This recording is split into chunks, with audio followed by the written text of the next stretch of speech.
சென்னை மாநகர காவல்துறை என்னை கைது செய்ய வந்திருக்கு. நான் இன்னும் கதவு திறக்கல. வழக்கறிஞர்கள் வரட்டும்னு சொல்லிட்டு வெயிட் பண்ணிகிட்ருக்கேன். உடனே தரங்க அப்படின்னு சொல்லியிருக்கிறாங்க.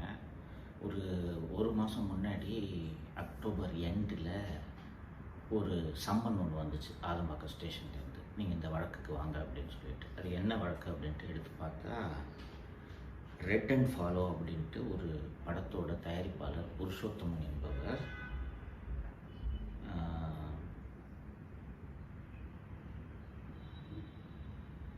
27/6/2025 அன்று என்னை 30/6/2025 அன்று என்னை அலுவலகத்துக்கு வந்து பார்த்து, எனக்கு வந்து நீங்கள் என்னை பற்றி தப்பாக பேசிட்டீங்க அந்த வீடியோவை நீக்குங்க அப்படின்ட்டு சொன்னதாகவும், நான் மாலதி அலுவலகத்தில் இருந்தவங்க எல்லோரும் சேர்ந்து அவனை அடித்து, இன்னும் 10 லட்ச ரூபா கொடுத்தா தான் வீடியோவை நீக்குவேன் அப்படின்னு சொன்னதாகவும், அவன் கையில் வச்சிருந்த ஒரு 2 லட்ச ரூபாயை பிடுங்கிக்கிட்டதாகவும் ஒரு எஃப்ஐஆர் அப்படின்ட்டு அலிகேஷன் அப்படின்றது தெரிய வந்துச்சு.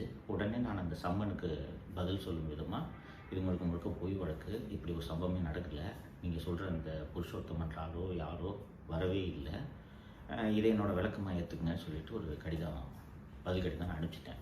நவம்பர் 1 அன்றைக்கி நான் அந்த ரிப்ளை அனுப்பிச்சிருக்கேன். அதுக்கப்புறம் இது வரைக்கும் எந்த விதமான ஆக்ஷனும் போலீஸ் சைட்லேருந்து இல்லை.